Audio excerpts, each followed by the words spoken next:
Okay, let me begin with a brief explanation of what exactly color space is when related to computers and computer graphics. For quite some time, it's been known that the human eye doesn't really perceive the complex spectrum of colors available, which is the rainbow of bright colors you see when shining white light through a prism, which I'm sure you've all done at some time in your lives. In the last century, it eventually became clear that out of that wide spectrum, there were only really three main colors that the eye could detect, which were somewhere in the region of red, green, and blue. All other colors the eye can detect are combinations of these main three. Now, back in the 1930s, very careful experiments on human color perception concluded in a very precise definition of how the eye perceives these colors, and its final system was called CIE, color space, which is still the standard for color reproduction today, over 70 years on. This system uses three standard illuminants, which are basically named X, Y, and Z, and pretty much correspond to red, green, and blue. Now, unfortunately, CIE color space is complicated to explain, let alone use, but if we focus towards using the basic red, green, and blue primaries, we can enter what is known as red, green, and blue color space, or RGB color space. This is a system for specifying colors numerically using three values, one for the intensity of each color. Most graphic software users will recognize these values as being from between 0 and 255, but you can also think of them as values from 0 to 1, or 0% to 100%, whichever works for you. So as well as the colors of a pixel being calculated using RGB, we also have to bear in mind their brightness, which can also be called their intensity, or in most cases, especially in After Effects, as their luminosity. Basically, when TV was only black and white, the signal was considered to consist of only the luminance of a scene, hence the use of the name ever since. And when color TV was introduced, the signal system couldn't be completely redesigned, but had to add the extra color information into the existing luminance signal, and this extra information was named chroma, which can be considered the color part of a pixel value without the brightness or luminance value. Then the final way to connect all these terms together is to imagine the chroma of a pixel to consist of hue and saturation, which are really color and strength, and lightness, which is the luminosity. Confused? Well, hopefully not too much. It certainly helps to understand the theory and terms behind RGB and HSB before jumping in and using a whole bunch of filters that reference just that. Now, a lot of you are probably wondering why we would want to color adjust our After Effects composites. Color adjustments for Photoshop, isn't it? And what shot is what shot? And if I wanted to do any form of color adjustment, it would be towards the extremes for interesting backgrounds. Well, imagine if we take some beautifully and carefully shot video or rendered 3D footage with various light sources and shadows and color effects, key out a live action character and composite him or her into that scene, and then find that the colors, brightness, contrast, lighting, and shadows don't match up. You may say that this might not happen too often, but believe me, almost every effect shot or composite you work on will require at least some form of color tweaking to ensure the composited plates match. Now, this is something that will ensure the reality of your shot and something I've been doing for a number of years in effects work, and this is the realm of the adjustment filters in After Effects. Now, because of the very diverse nature of these filters, we're going to start with the very basic image adjustment ones, and then we can work our way up through the more useful, intricate, and powerful color matching ones, and then into some real-world examples. So let's give that a try. What we're going to do is begin with one lesson that's going to utilize a couple of different filters called threshold and posterize. Now, these are more image adjustment rather than color correction filters. These produce kind of interesting effects. And because they fall into the same category as the filters we're going to be using throughout this lesson, I just wanted to lump them in here and show you pretty much what they do. So we're using project number 1 here from our color adjustment file, and this one's called 01 threshold posterize.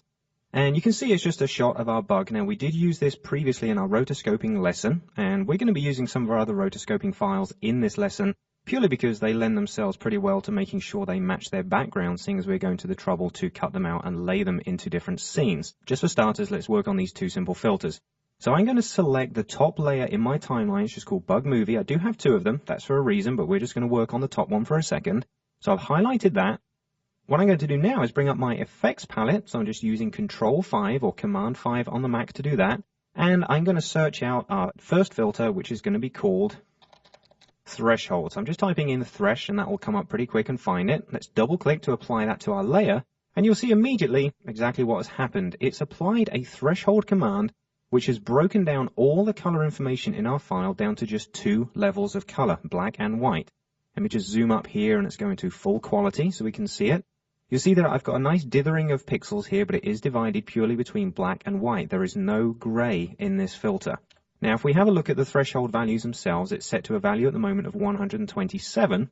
And a lot of people get confused thinking that that's the number of grays that it's going to apply. It's not.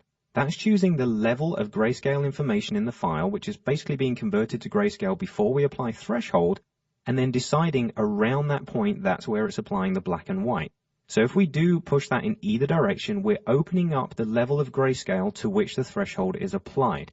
So as we pull it down, it's getting brighter and it's going to apply the black and white effect to the lighter pixels. Now, if we just play around with that, let's set it to a fairly average 100 maybe, and just do a quick RAM preview of that. You'll see that we do get this dithering, which is based on a pretty much a frame-by-frame basis. So for the slight shift in noise that's in the background of this clip, it's making this sort of edge jump around almost as if it has the dancing dissolve blending mode applied to it. But we can see it gives a very interesting result to our character. Now, this may be a filter you want to use, it may not be, but there's a couple of things here that we can do to affect it. So let me just click there. Let's try something else. What I'm going to do is come down to the timeline for a second and just activate my modes down here so we can see the layer blending modes. And then I'll quickly select the initial one I want, which is multiply. Now what that will do is multiply the pixels of this layer, which are now only black and white, onto the layer beneath, which is, again, another bug movie, but this one doesn't have any filters applied.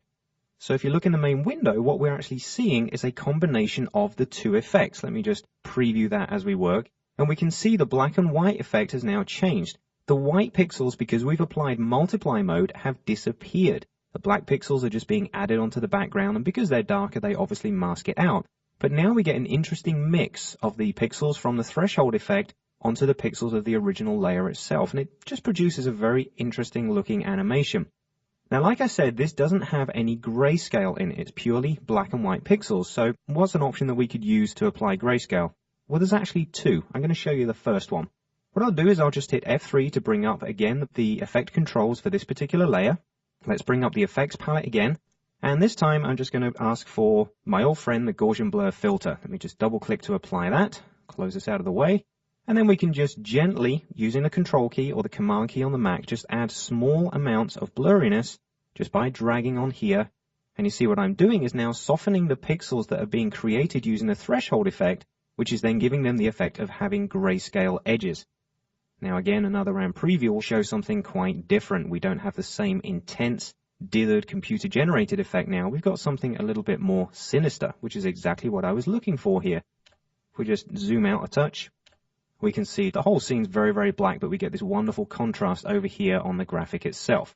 So that's one way of doing this particular effect. Now, this doesn't give us that many levels of gray to play with. Even if we crank up that blurriness, eventually we'll just lose the whole thing, but we won't get that much more detail in.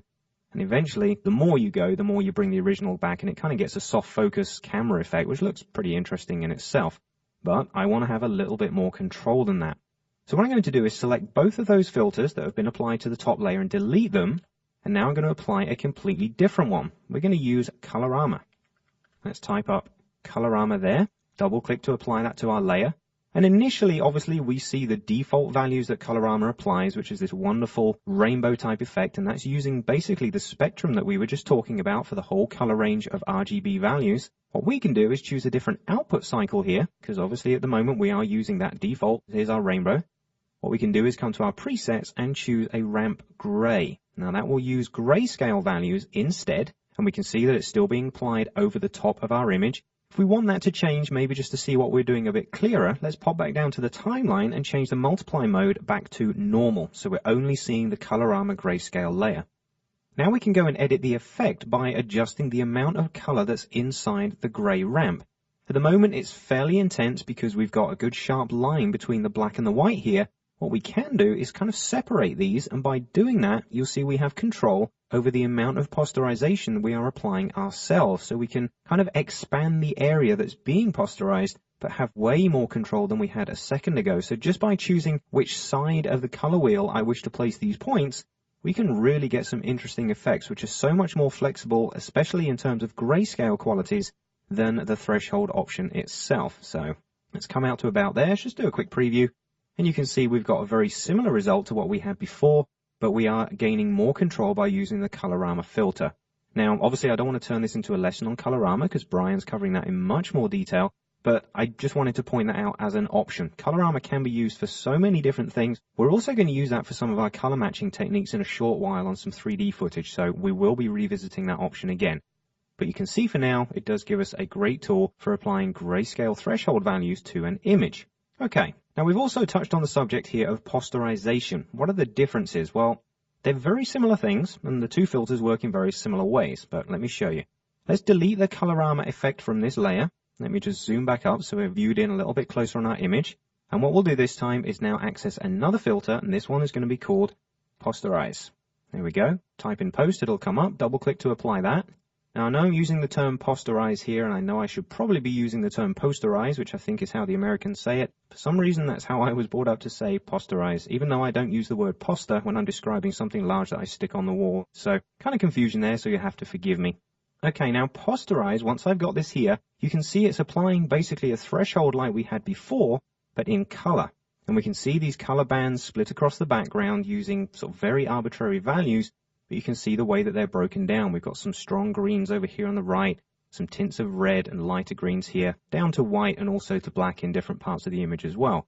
And that's all dependent on what's going on over here with the level of posterization that we have applied. Now, while it gives a pretty fun look to our footage, if I just do a quick preview, we'll see that. It's again very similar to what we had before because we get these dancing, slightly dissolved pixels moving around the background that are very hard-edged but still retain a certain amount of color. It's also a very unpredictable effect because what I've chosen here is I've chosen a level of 7, but to me it looks like there's more than 7 colors in that image, and you'd be right into thinking that if that's exactly what you were wondering. That's because the posterize effect is applied to each channel inside the image and applies this amount to each channel and then combines them together. So let's try this down at the basics. I'm going to take my level here down to 2, and we can see immediately there's not 2 colors. It looks to me like there's maybe 6. We've got white and black, we've got red, we've got a couple of greens and a yellow, maybe another shade in there as well. And that's all because of the number of channels it's being applied to. Don't forget our image here is RGB. And if we look at the red channel only, you can see that it's been posterized down to just 2 colors, black and white, very similar to what we had with the threshold. Again, if we look in the green channel, we can see that is also 2 colors, but they are 2 different levels. If we'd have looked at these channel separations using the threshold filter, we'd see exactly the same result in each one, don't forget. These are all color effects that are being added one on top of the other. If we hit on the blue channel there, we can also see its own set of 2 different colors, black and white. You also have an option here for the alpha channel that could also be posterized, but we're not concerned about that. There is no alpha channel as yet in this image, but that's why when we come back to RGB, we are seeing a total of 6 colors because they are all being added together. So even with a preview turned on, we can see that the effects are again somewhat unpredictable, purely because the number of color shifts that we have in each channel as the movie goes along, and the fact that the posterize filter is calculating all of those and adding them together. So if you're looking to posterize something down to a specific number of colors and keep it fairly generic, not using the threshold filter because we know that's only going to give us 2 colors regardless, using the posterize filter can be a good idea, but I would try and make sure it applies to a grayscale image to start with. Applying it to an RGB image is interesting for some background effects, but for something that needs to be a bit more controlled, I would try and go with a grayscale image. You can always add color to it afterwards using colorama or hue saturation, which we'll go over in just a second. But these are just pretty much guidelines that I want to point you towards right now. So that pretty much wraps up those 2 filters. They're not totally exciting at this point, and it's up to you how much work you want to do on these, but I did want to point them out purely because they're contained in the same adjustment color correction set as most of the filters we're going to be using. Now we're going to be moving on to the more color adjustment techniques. We're going to be starting using levels. So let's go ahead and close this project down and come back into the project window and open project number 2, which is called Levels, Curves, CB, HS. And we'll go through and explain what each of those is. Let's double click to open that. I'm going to go up to my Effect menu and come down and just take a look at the Adjust options, which are all of these filters, and also the Image Control ones. Now, there are some in here which kind of replicate what the others do. So these are the ones that we're going to try and push together into one section and avoid the ones that we're not entirely needing. And I have an option over here that's called Color Balance, HLS, for hue, lightness, and saturation. And I also have an option called Gamma Pedestal Gain. Now, Gamma Pedestal Gain is pretty much a filter that I'm not going to use because I find levels infinitely more powerful and capable for adjusting things such as the gamma of an image, which is overall brightness and distribution of the color pixels between the light and dark points. But also the Color Balance option, there is another Color Balance filter. If we come up here to the Adjust option, you can see Color Balance is also available here. Now the other one, color balance HLS in the image control section, is very much like the hue and saturation filter, which is very much more powerful than the one in the image control option. So what I'm trying to point out here is that some of the filters do similar functions. We're going to try and pick on the more powerful ones here so we can combine all of the elements. Now another thing to point out is the first option I am going to use in a second is the levels control. We have two levels options here. Now the levels individual controls is part of the production bundle, and this is the one I'm going to be using because it does give me individual control over the levels of every channel inside an image. What am I talking about? Levels does the same thing, but the way that they're displayed is very different. The individual controls over here are easier to track, easier to see various elements at one time, whereas here I can only edit inside the channel that I wish to work in. So a little bit less flexible, but still does the same job, but we are going to be using the individual controls. Now before we apply any of these filters, one very important thing I want to point out. I'm going to go ahead and choose hue saturation just for a second to apply to this layer. And that obviously pulls up a filter here that from Photoshop you would recognize it. And all I'm going to do is just take the master hue over here and just pull it around to the side, and almost immediately you'll notice a problem. We've got some artifacts, some pixel artifacts picking up around the outside of our character's head here, and it will increase even more so if I adjust the saturation and start cranking that color up. And you'll see the more I do that, the more apparent these very bad compressed edges appear. That's because this footage, this is the one that we did use originally in the rotoscoping section, has been compressed using a photo JPEG format, which keeps its small file sizes perfectly for demonstration purposes, but in the real world you're going to want to use uncompressed footage or very high quality compressed footage to apply these effects to. So for this particular lesson, only on this one, we're going to use an uncompressed version of this so we don't get all these artifacts when we're trying to do our color adjustment. Just gets in the way and doesn't really make you believe in the power of these filters that we're using. I found that anyway, so that's why I decided to throw in a high resolution version of this file. So I just wanted to point that out to you. Let's go ahead and hit delete on there so we're not applying that filter. Let's come down to the timeline and let's turn off the top layer. We're going to be using this bottom one, which is called Boys Lossless. It's a lossless quality movie. Has next to no compression on it, okay? It's only just over a second long, so the file size isn't huge, but the quality of this is going to make it much better to work with. So I've got that selected. Let's come back up and choose from our effects palette the new filter that we're going to be working with. And I'm just going to go in and type the word levels. And you'll see initially it does give me those two options. So seeing as I basically mentioned it, I will go ahead and just show you what the differences are between each of these. I'm just going to shift select both of them, and then I can double click and apply both of them to the same layer at the same time, something you maybe didn't know about the effects options. Now, if I just look at the options we have here, initially, not worried about seeing what's going on in the background, let's have a look. The first option I have here is the levels. It does show me a histogram of the colors in my file. I'll explain that in just a second. I have the ability to go in and choose any of the channels, such as the overall RGB, the separate RGB channels, and also the alpha channel, which you can edit using levels, which is very, very handy for retouching keying options. And as we come down here, I see I have control over the input black, input white, gamma, and output controls, but that's for each of these channels one at a time. If I go ahead and choose red, you'll see that all these values change to red, and so does the histogram. If I choose green, I choose blue, all of these options change. However, if we come down here and you'll see that levels individual controls has also been added, we can see a very similar layout. We have the overall histogram here of the file, but down here I have a completely different option. I have access to the alpha, the blue, the green, the red, and the RGB values for all of these items on screen at the same time, and that's pretty important. You see down here, every single one is visible. Now, likewise to the other, I can go ahead and choose which channel we wish to look at, but that doesn't change what goes on down here. I still have access to each of these. So let's say I'm trying to match the red and the green options that I've keyed in. I can have the red options visible and see all the values, and then I could match those maybe into the green channel, something like that. So it's really a visual thing and how much control you want to have on screen at any one time. I'm not overly concerned about using the standard option right now. So I'm just going to select that. Let's hit delete. And you'll notice that because I have both of them still selected, because they've been added at the same time, they have both been deleted here from the effects palette. So again, let's just bring up our options here and only add the levels individual controls. Okay, so this has now been added to this layer. We're ready to start working with it.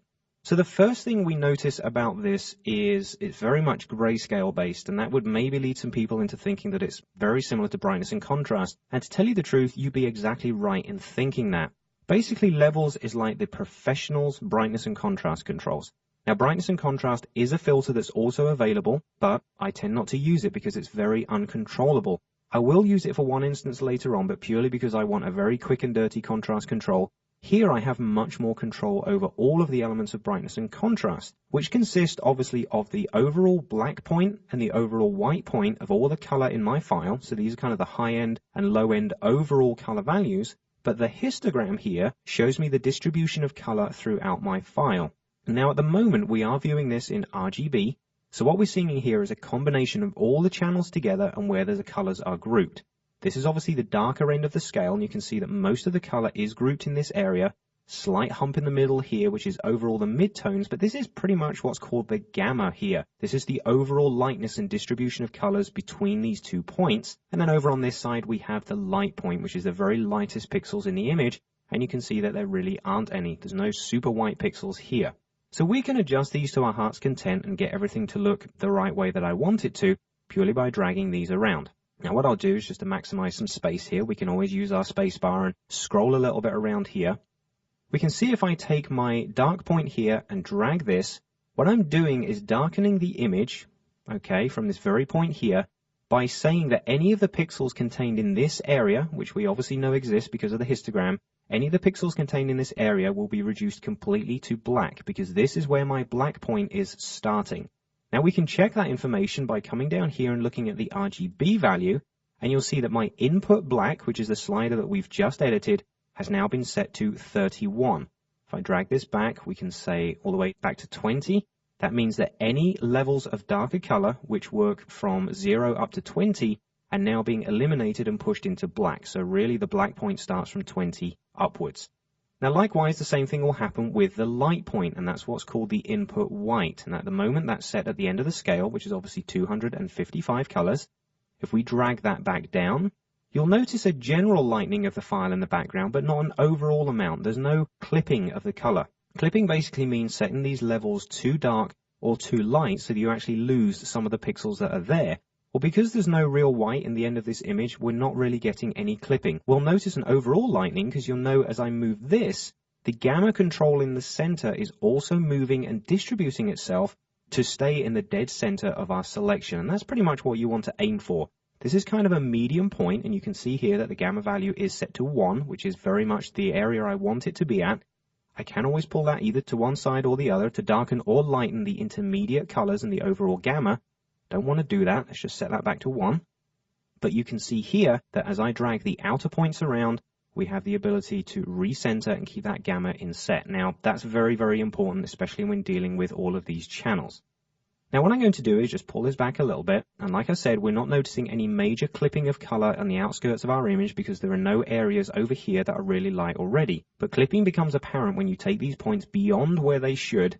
And you'll notice as I drag in here, we're starting to get clipping now in these areas here. The color is actually disappearing from these areas and becoming very washed out. And that's because we're eliminating everything from 162 upwards and flattening it all down to white.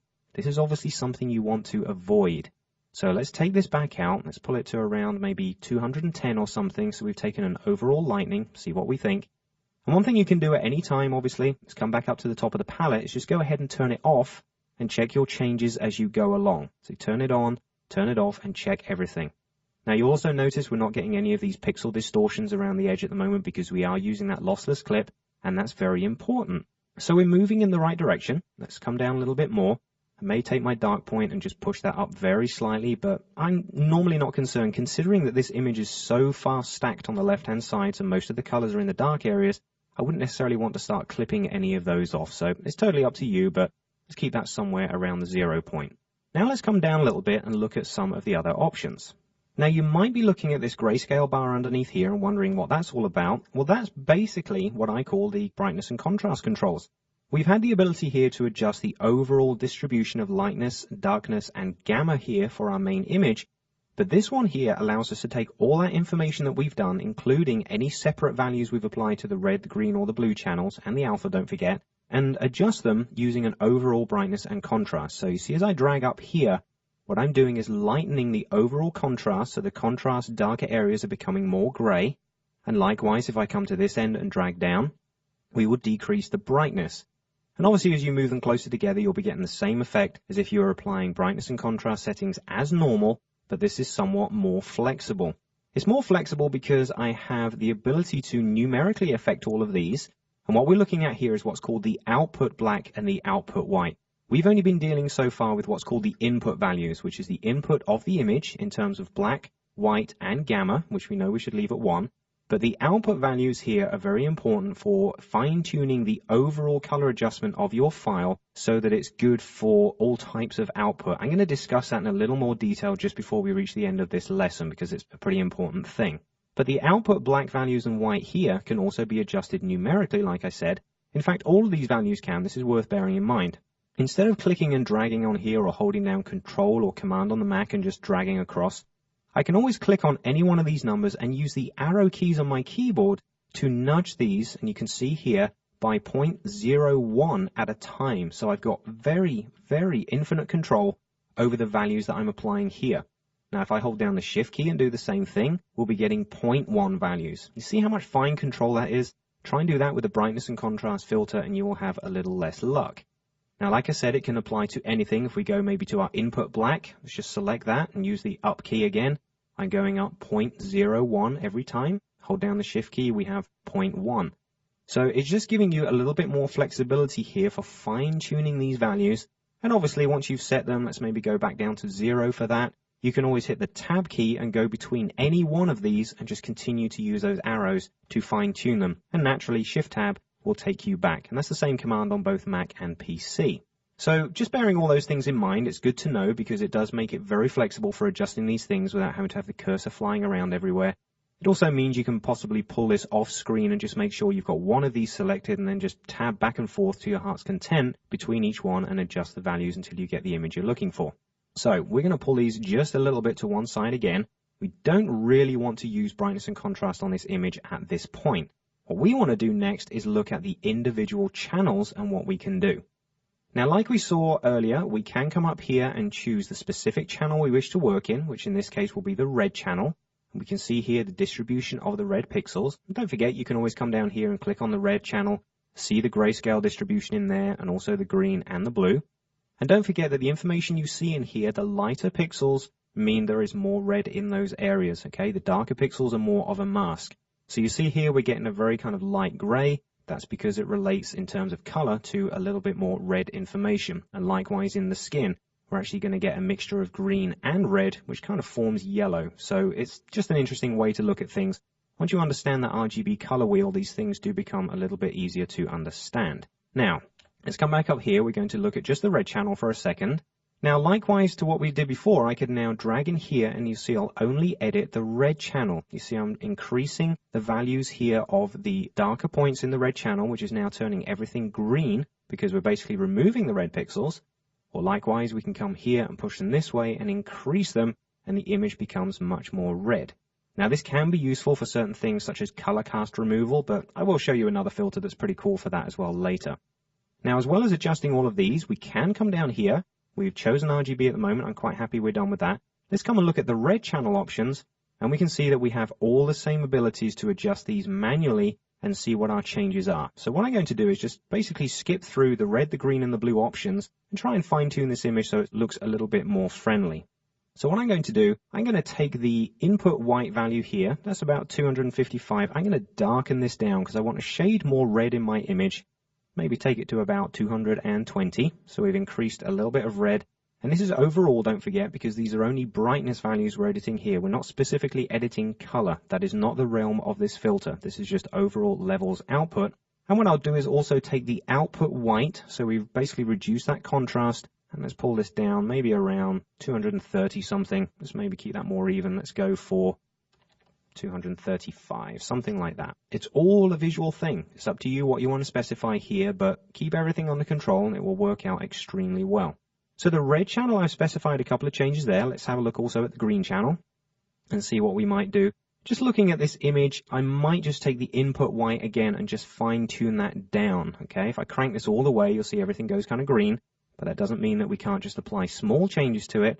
I'll keep it fairly generic to what we had before. I'm going about 235. So what I'm doing is dragging the green input white down about 20 points from 255. So we're just fine-tuning this and not leaving such areas of color that don't exist. Don't forget, just looking back at each of these, if we look at the green channel, there's not that much information over here in the lighter part of the histogram. So what we're doing is fine-tuning this area here and just introducing an area where this gamma then smooths itself out and starts to utilize these colors more. This is all the way on the right-hand side. It just kind of eliminates some of that color because it's sort of distributed around here and smoothing out what's going on. By doing this, we're actually closing in those color values and choosing something a little bit more pleasing. Okay, let's come down here. So we've done the green. We're pretty happy with that. Let's close this up and maybe just take a quick look at the blue. Just scroll that up there. And again, I might just take the input value down to about the same, maybe 215. It's a pretty generic value I like to use.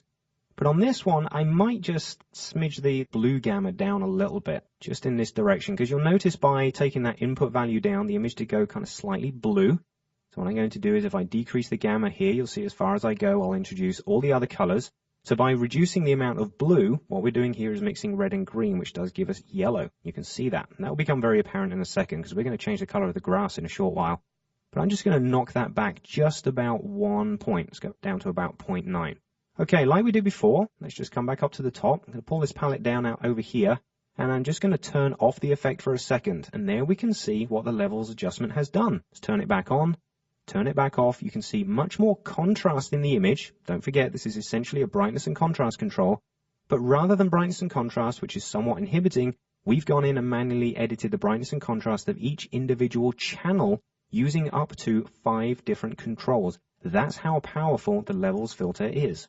Okay, one more important thing I want to point out before we finish up here with the levels filter is the overall contrast values that we have here, the brightness and contrast, the output black and white points. There's just something you do need to bear in mind. Now, the light and dark values that you specify here by dragging these points up and down can be quite intense, and we've already discussed the options of clipping here. So this can actually turn out to be very visible if you reproduce this footage on maybe a video or a TV system, and sometimes even on DVD, rather than on motion picture film, which does contain much more depth of color and temperature. Now, this is what sometimes contributes to the odd matting effects that you'll notice when maybe you see a movie at the theater where it looks absolutely great and all the effects work wonderfully together. A lot of the keying and matting looks very good. But then when you see it on video and DVD, you all of a sudden notice the special effects start to look a little bit ropey. And that's because the color range has been reduced from what you saw on the movie screen to what you're now seeing on the video screen. And the subtle changes of color that did work so well in the theater kind of get mushed together into smaller ranges on a TV screen. So you might want to check that the bottom and top end levels of your composition are prepared for this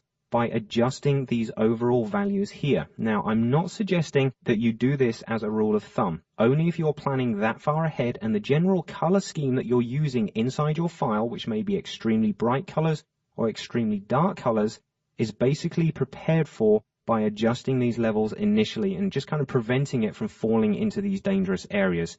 It's just something I wanted to point out. So all I'm saying is that you might want to, in that case, just take the black point up maybe or 10 or 15 points, and likewise maybe bring the light point in the same amount. Once this internal area here is redistributed along the video area, the colors that were inside this area could quite easily get clipped. So you're just kind of preparing for it by adjusting these. But like I say, it's very unique situations where these might be required. If you are faced with this situation, this is pretty much how you will get around it. So it's just working towards those safer colors or legal colors for video output. Okay, that's enough theory. Let's get back more into the practice of our color adjustment. I'm going to close down the levels option here because now we've got our overall color adjustment behind, which I'm happy with. We're now going to add to that using a couple more filters. So the first one we're going to do is curves. Let me bring up the effects palette here. Just highlight that and type in the name curve. And let's double click to apply this to our layer. And go ahead and close down the effects palette here.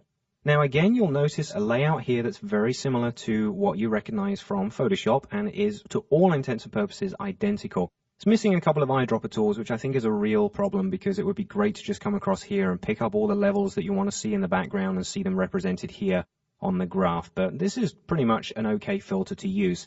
Now, it's very similar to levels in the way that it works because we can edit the overall RGB channels, or we can separate down and just do the red, green, blue, and again, the alpha channel. Never underestimate the power of editing the alpha channel. It can enable us to do wonderful things And don't forget that any of the things that we're doing so far can all be animated because all of these filters have keyframe properties that we can just adjust over time. Okay, so if you want to, you can use this for just general color adjustment, but you may notice that a piece of footage that's in a scene, as it moves maybe around in a 360-degree revolution, the light of the sun will interact with the scene, and the color levels that you've chosen already might not work as the sun comes into place. So you might want to adjust those using keyframes and change the values throughout time. Very important. We're not using animation on any of these as of yet, but I don't want to let that information slip out of your mind. It's very important to remember that these can all be animated.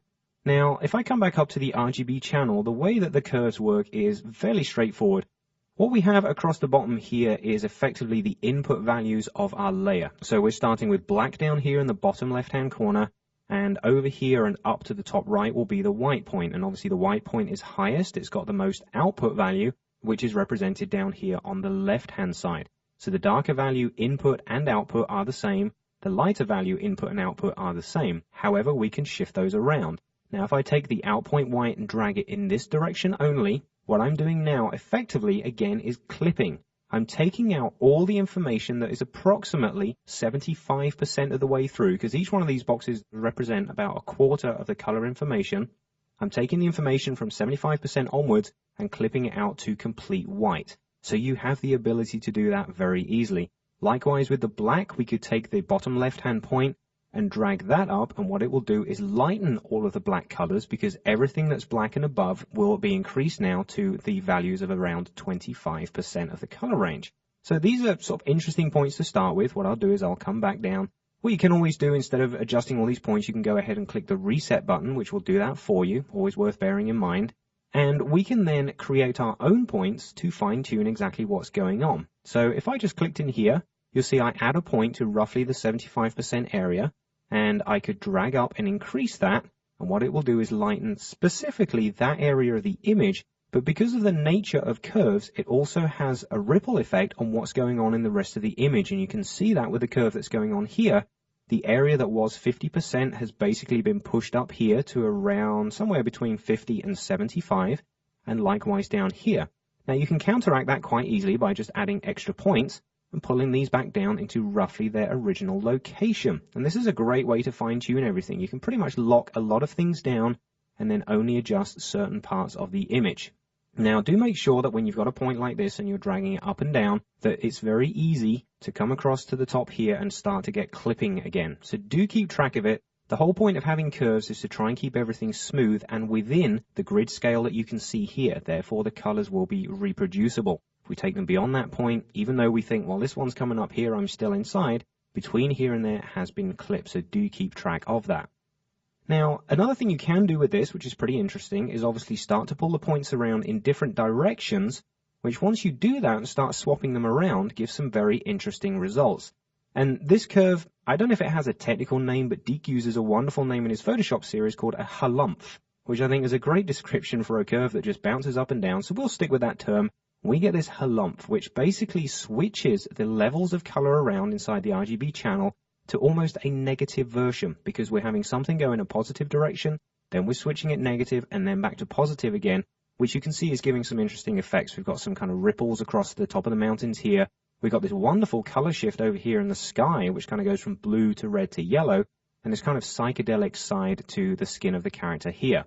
This might not be what you want, but we are going to use this whole type of bent curve effect in a short while to produce chrome reflections. And when you see that, you won't believe that it's been done in After Effects. It'll look like it's been done inside a 3D package with a chrome generator.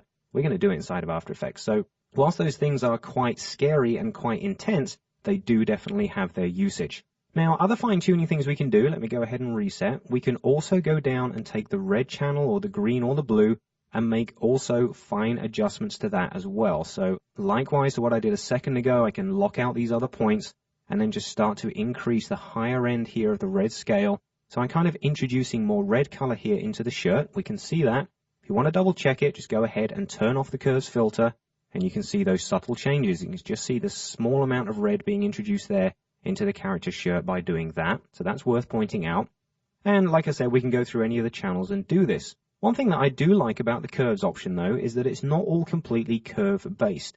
What I mean by that is that over on the right-hand side here, we have two tools for creating the curve itself. First one we have is the curve tool, which I kind of consider to be very much like a Bezier pen tool because it does a very similar thing. Once you add a point, you can bend that point around almost using a Bezier technique. But we also have a pencil, which is basically a free-form drawing tool for your curve. Now, a lot of people think when they choose this that they've got to scribble across the whole graph. Let's do something kind of up and down and crazy like that. And you'll see obviously the result we get because we've got these bizarre curves which are kind of stretching off each other and not giving smooth interpolation from one point to another. But you don't have to do that. You can use it for fine-tuning techniques. If I hit the reset button to give us our curve back, select the pencil again because it does get deselected when you hit the reset button. What I want to do is to adjust the shadow areas of my image, which are over here, but keep the rest of it a little bit more in check. So how are we going to do that? Well, the easiest thing to do, let me pull the palette out of the way, and I'm just going to scroll the screen up so we can see towards the bottom left-hand area here, where we know the information is slightly too dark, and that's what we want to adjust. Let's bring back up our palette, and we'll know that the shadow area that we're dealing with here is obviously the shadow area over here. That's the way that the graph is laid out. What I can do is start by drawing just a small path that starts over here, and then maybe starts to head back towards the general direction. And you see by doing that, I've basically edited this part of the curve, but the rest of it is still totally intact. You do not have to draw the whole curve. It's very difficult to draw a line that connects in a perfect straight line up there when you want all that information to be consistent and then edit what's going on down here. Now, once you've done this, you may find that that line is a little too ragged. It's not quite right. Well, you can always go ahead and hit reset, bring up the pencil tool and try it again. That's no problem. Let me just start a bit lighter and curve up there. But then what you might want to do is smooth that information out because it's a little ragged and it might be handy if we had a couple of points on there now to just fine tune what I've done. Well, that's what this option over here on the right-hand side does. This is the smooth option, and this is the straight line option. This will make it a lot straighter. This will smooth out any of the points that we created with the pencil tool. So if I go ahead and click that, you'll notice that this line just smoothed itself out just a shade. It's maybe not too noticeable. If you want to smooth it out even more, just go ahead and hit smooth again. And every time you click it, After Effects is going to go through and gently smooth out that information until it heads back to a very, very generic curve. Now, how about adding points on this? Well, that's very easy to do. If we come back now to the point option up here, you'll see it converts the path that we've got now into perfectly selected points, including 2 down here, or 3 basically, for the path that we just created. So now what I could do is take this point and either pull it down, which will reintroduce darkness into these areas, but you'll see by taking this point and pulling it up slightly, I can now introduce brightness into these shadow areas as well, because we're kind of locking down 2 different areas of the overall dark parts of our image and then manually adjusting them. Now, this is a great way to work. I wouldn't necessarily use the curves filter over something like levels or hue saturation, but for fine adjustment tuning like this, I think it's a great little tool. Now, you'll notice there's also a save and load option over here on the right. We're going to touch on that in a second when we do our chrome lettering. But you can see just initially exactly what the curves option has given us. What I'll do is I'll just zoom down quickly on my image.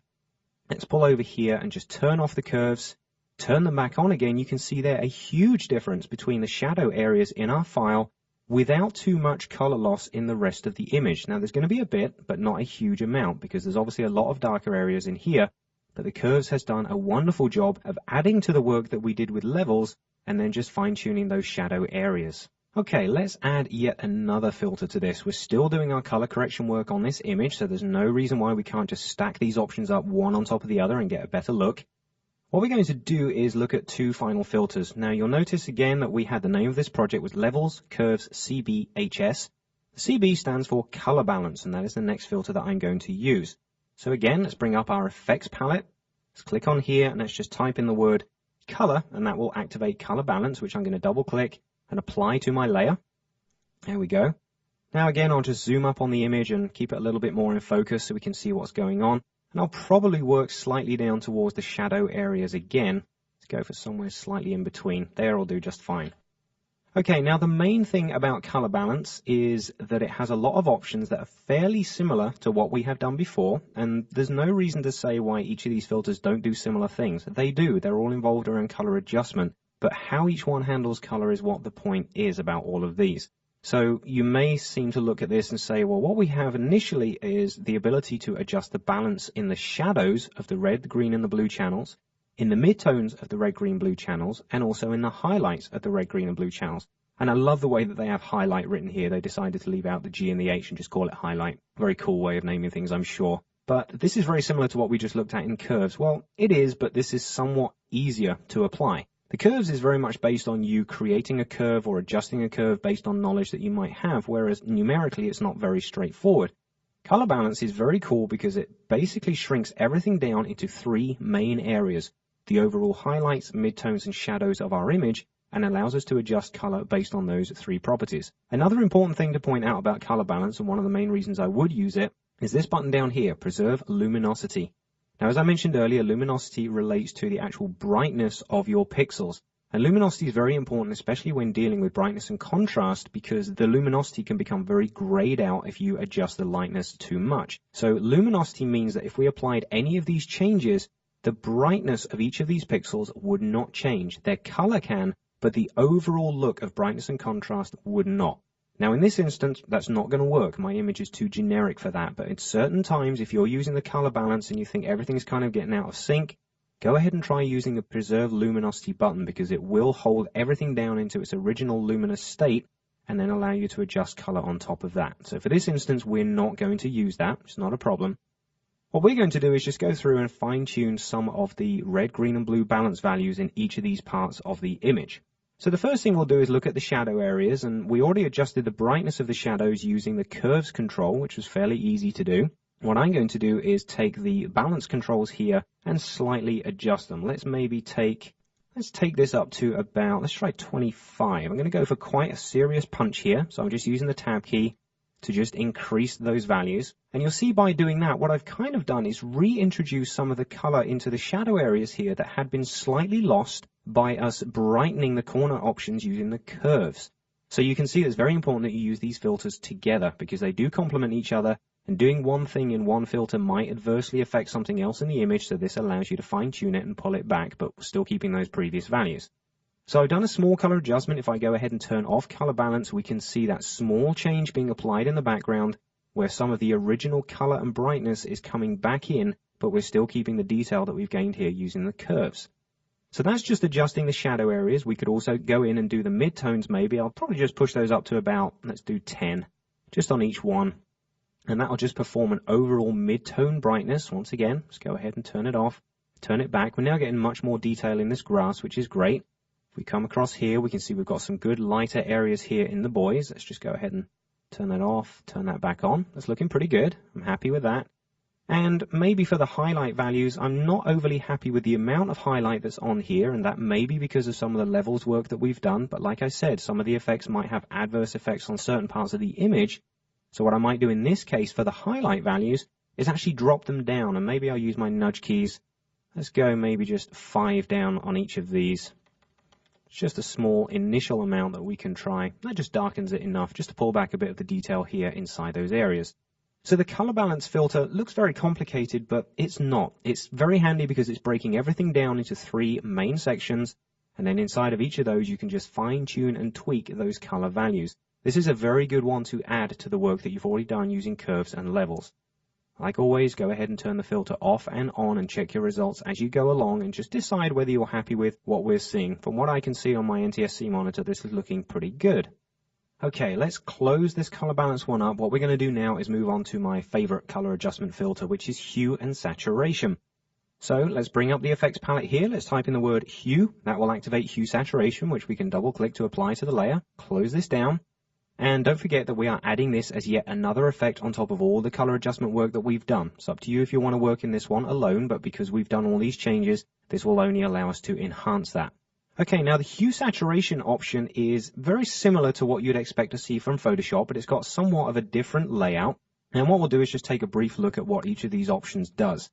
Now, initially, we're working on an overall master channel control. We do have other options under here, but I'm going to go into those in a second because they are very, very important. At the moment, the overall master channel, which is all the RGBs together, are basically taking their colors distributed throughout this standard hue circle. So all the colors, the reds, the greens, the blues, the pinks, and the yellows, everything else is evenly distributed. Now, a lot of people wonder, why do I have 2 bars here? Well, that's because the bottom one shows you the current mapping that you're getting from one color to another. What that means here is that we have the hue angle, which is set to 0, And that means that there are no changes to this image, and anything that was red remains red. Here we see what exactly the colors are currently representing. If I take this and slowly start to move it around, let's drop off around 50 or 60 degrees, you'll see this bottom bar shifted, actually moved to the left. And what we've seen here is that the red colors are now being shifted into the yellow hue space, the yellows into the greens into the turquoise, and over here the blues are being shifted into kind of the pinky colors. How do we check if that's correct? Well, all we need to do is look at our image and double check. Let me just zoom down, we can see everything. Just using this left-hand option for reference, again, we can see the reds were mapped to yellow, and you can see that inside the kid's shirt here. It's actually gone to more of a yellowy orange. That's because it's somewhere in this kind of area here.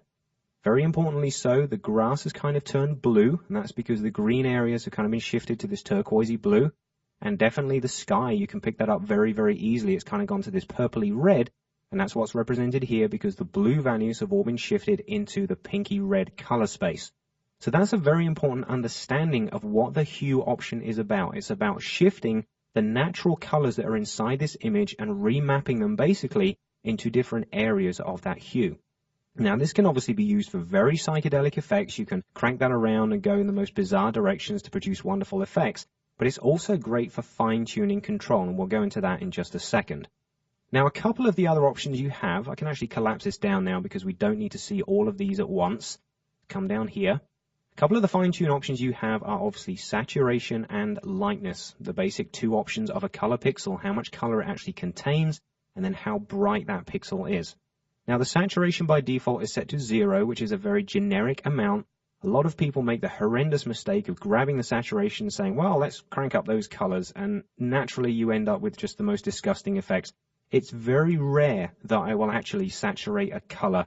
If I do, it probably wouldn't be more than about 20%, and it'd have to be a very specific color field that I'm trying to match in order to do that. What I do tend to do, because normally when you apply hue changes, the colors look very saturated anyway, is I will tend to desaturate, and that just drains some of that color out, slightly introducing a few more gray levels, but also making sure that these colors aren't too bright and pokey, which is really what I want to avoid. Now, this is a very quick and dirty technique. If I take the saturation all the way down to 0, you see that we end up with grayscale. It's not the most perfect grayscale, and I'll show you another way to do that later on using the channel mixer. But if you do want something really quick and easy, it's just a standard grayscale file, just simply change all the saturation down to -100. That drains out all the color and gives you a very evenly distributed grayscale. What I mean by that is if I come down here and look at the red channel and the green and the blue, you see they're all identical. The colors inside each one match each other perfectly. Sitting one on top of the other, they give exactly the same result. That is not the perfect grayscale, especially inside of RGB. So like I said, we'll look at a different way to do that in a second. Let's come back up here. We also have the overall lightness, which obviously if you crank in either direction will kind of do a brightness contrast thing, and just adjusting the brightness and coming down towards 0. It's almost completely never that I actually adjust this value. It's totally up to you, but I will normally just work around the hue and the saturation. Now, another button down here is colorize. You can go ahead and click it if you like to, but we're going to look at this in just a second because this just opens up a whole new field of options, if you'll pardon the pun, with our field sitting in the background. We'll go on to that in just a second. What I want to do is kind of fine control exactly what's going on in the hue saturation options, because you might look at this now and think, well, what use is that? I can kind of crank those colors around and change the overall values. It has a much deeper purpose than that. What I'm going to do is come back up here and hit reset. Now what we're going to do is look at the individual channels. Now, obviously we could go ahead and adjust everything overall, but the real power of hue saturation comes in when you start to narrow down the actual color areas that hue saturation will adjust. And this is where it really does make it a wonderful color adjustment filter. What I'm going to do to start with is say, let's choose just the reds, okay? Now you'll notice an immediate change here inside the hue bars that shows me these two sort of square bars and these triangular ones. What this means is the red areas contained within these two are the ones that are going to be mostly adjusted, and then out to these triangles is kind of a fuzzy anti-aliased area through which some adjustment will slip until it reaches this point to which there'll be no adjustment. So it's kind of like a soft edge mask, if you can imagine that, sort of a hard center in here, but then the mask strength fades out until it gets onto the outside here. Now the joy of this obviously is it can be fine-tuned if you want to pull those colors in and out. And one thing I find quite interesting as well is if you took one of these and dragged it off one side, it automatically reappears on the other side, because don't forget the color wheel is 360 degrees. That color may map all the way around. So if you drag it off there and it disappears, don't panic, because it is actually over there on the other side of the screen. So don't worry about that. Okay, let's bring that down a little bit closer to where it was before. And what I'm going to do is just zoom up towards the reds here that we're going to see in the image, which are obviously mostly on the boy's t-shirt over here. And then what we can do is go through and adjust maybe the hue of that to a completely different color. Now don't forget, we'll see that change through here on the bottom bar as we drag around. Let's go maybe for just around 30 degrees to start with. And you'll see by doing that, I've now adjusted the shirt to an orange and not to a red. Let's go ahead and double check just by turning off the filter. There we can see red into orange. Very simple, just by specifying the red option only. Now the hue angles are obviously pretty good, but we also maybe want to change the brightness and saturation that's involved in that. So around about 30 there is good. The saturation, I might want to push that up a little bit. I know I said I normally don't, but this one, because we're going to a lighter color, has kind of drained some of it out. So let's maybe go for about 15%, not too much, but just enough to keep that color in there. And then lightness wise, well, we could just push that up just a shade, just a little bit, not too much. And what we will notice is because we are dealing with reds here, we're also going to pick up some of the skin tone over here. And whether we want that adjusting or not, that's totally up to you. But what you can do to fine tune that is obviously come back to the options here to which we're applying it. And obviously the skin tone is somewhere in this range, so you could fine tune the anti-aliased area and pull back that information. You can actually see that happening on your file. As soon as I drag to the right, the skin tone that's over here is very white and kind of garish. We drag to the left, that color starts to become reintroduced and more fine-tuned and is now back to its original state. Really easy to adjust. Again, if we turn off the filter on and off again, we will notice that change is good. Now, there's obviously also a shift on the left-hand side here, so if you wanted to, you could try and match that just by dragging this area down a little bit on the left. But the whole point is that these areas of fine-tuning, plus these individual channel controls here, are really, really powerful for overall adjustment. The cool thing about this is maybe you could do these color changes using masks and some simple rotoscoping. Well, as you know, rotoscoping is not simple and it would take a long time to do this. This filter really does open up the easy options for you. Now let's go through and apply a couple of other changes to this. Let's maybe go and isolate the blues. I want to adjust the color of the sky. If you remember this original lesson that we did in rotoscoping, this was for a children's clothing company. Maybe we created it somewhere in the world. And it was going from a summer scene to a winter scene, and we rotoscoped kind of a bizarre computer-generated snowflake background in here. Maybe we want to go through and animate the keyframes so that the colors change. As the snow comes in, the colors of the overall scene change to look a little bit more wintry, rather than the wonderful bright green colors of summer that we have here. Well, this is the tool to do it for you. What I've got now are the blues, which are mostly going to concentrate themselves on what's going on in the sky here. So let's go down and make a few changes. What I'll do is I'll maybe take the sky all the way around. Let's go fairly extreme, around about 120, 115, something like that. So what we're getting here is this kind of purpley haze to it. Now that looks fairly intense to me. So what I'll do is obviously go into the saturation and pull this down. Let's maybe drain out about 15 or 20% of that color. That looks pretty good. And then also lightness, you can adjust that. Let's darken this down. Maybe as much as about 50%. It's just taking that pure intensity, purple intensity out of the sky there. We are noticing at this stage that I'm starting to get a few simple artifacts around the side from my hue saturation. This is the filter that will point those out pretty much the most. But like I said, this is very, very lossless, this file, but it does have a minimal amount of compression. If you bend these filters far enough, they will reveal that information for you. So do always try and work on uncompressed footage if you can for this type of work. Okay, let's make a quick adjustment to the grass before we finish with this file. Let's come up here, see what's going on. Let's maybe work on this right-hand side. Bring back our effects palette again. And let's come down to, this time, just the yellows. Now, why do I choose yellow over green? Well, the green itself is a channel, okay? And you would notice if the green was very prominent in the image, you know what a bright RGB green looks like. It's exactly what we see here on this part of the scale. But the yellows are basically a combination of the greens and the reds, which gives us an overall yellow. And this grass is made up mostly of yellow with a slight bit of blue. It's a standard color procedure. If you add yellow to blue, you do get green. Now, the reason I know this is you can double check just by coming down to the channel options. And if I look at red, we can see that it's got a fairly light amount of color in here, not too dark, so I know that works. And then in the green channel, it's also fairly light, but we do know that it's a combination of red and green that's giving us this kind of yellowy grass. It's not a very strong green grass, and that's why I'm going to choose the yellows instead of greens. If I actually went into greens, and feel free to try this, as soon as you adjust that, you won't really notice a major change in the background here because it's more biased towards yellow. Okay, so just one of those things you might try. Well, I go for green and you don't get the result that you're looking for. That's probably why. So good thing is you can go through and check these things. Okay, let's take the yellow hue and maybe push that round about, I don't know, 20 or 30 degrees just to shift it off that side a little bit.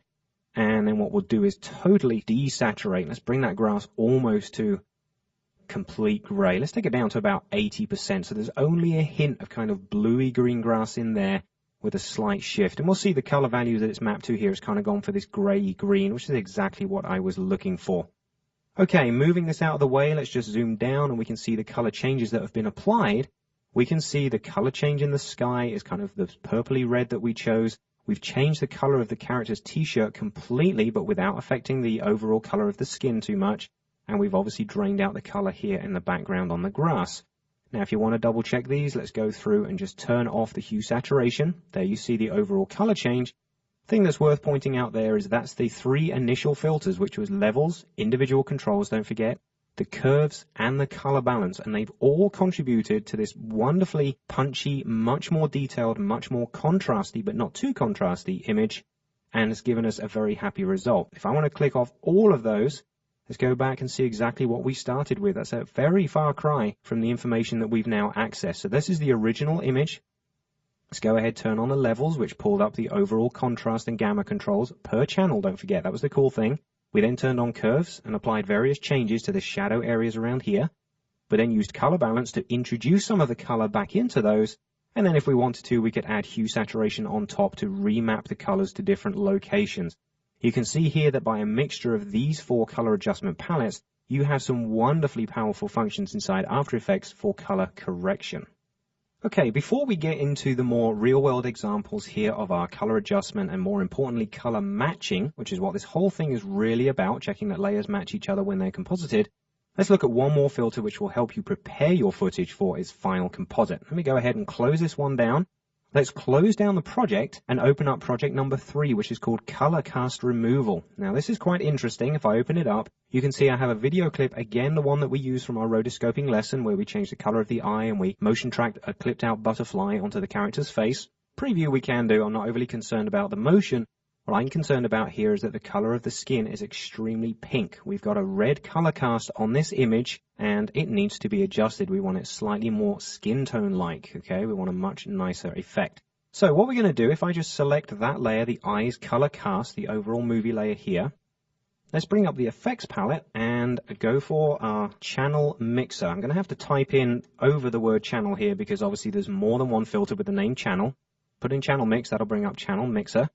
Double click and apply that, and let's take a look at some of these options. Now let's focus up here on the right hand side. We don't need that much screen room over here. Okay, now what you'll see is a whole bunch of options which to the person who's not used this before will be extremely scary. They're like red to red, red to green, red to blue. I'm not entirely sure what's going on with these, what happens if I adjust them. Well, you'll see what happens to them when you adjust them by simply dragging. Okay, now obviously what I'm doing here by taking what's called red to green, I'm dragging up and increasing what appears to be just the red values, but that's not exactly what I'm doing. What I'm doing is I'm mixing together the contents of the red and the green channel. Okay, now to explain that a bit easier, let me just undo this. Let's come down here and look at the channels themselves. If I look at the red channel, you can see that this is the culprit. This is the one that has the lighter information here, which is why there's a red cast, because there's too many red pixels in my image. If I come down and look at the green channel, that's fairly generic, very medium amount in here. And the blue itself is very much there also. Not a very good blue channel. There's a lot of artifacts in here from the compression, but you know now that we'll work with full quality images when we do this kind of work. But really, all the information problems are here inside the red channel. It's got way too many pixels that are light here, which is contributing to this overall red effect. Well, instead of maybe trying to go in there and apply an overall cast to that to maybe tone it down, the channel mixer allows us to take individual values from either the green or the blue and pull them into the red channel to correct the information that's there. Because obviously what you've got here is a combination of these 2 pixels here, let's say the red and the green. These 2 levels of color contribute to the overall color of the scene. What we can do then is take some of the influence of the green and pull those pixels into the red channel, which will darken this down and remove some of that cast. So let's put this into practice. Let me bring up the effect controls palette again. And here's our channel mixer. Now, if we take a look at the red to green, we've seen that. The red to blue, we can also drag, and that will take the information from the blue channel and push it into the red. That doesn't work specifically well. Let me undo that. We can also view this a little bit easier by viewing the channel that we're currently editing, so we can see what's going on and the reason why it's not working. If I go into the red channel just here, pull back up the effects, and let's say red-green. What we're going to do here is mix the red and the green channels.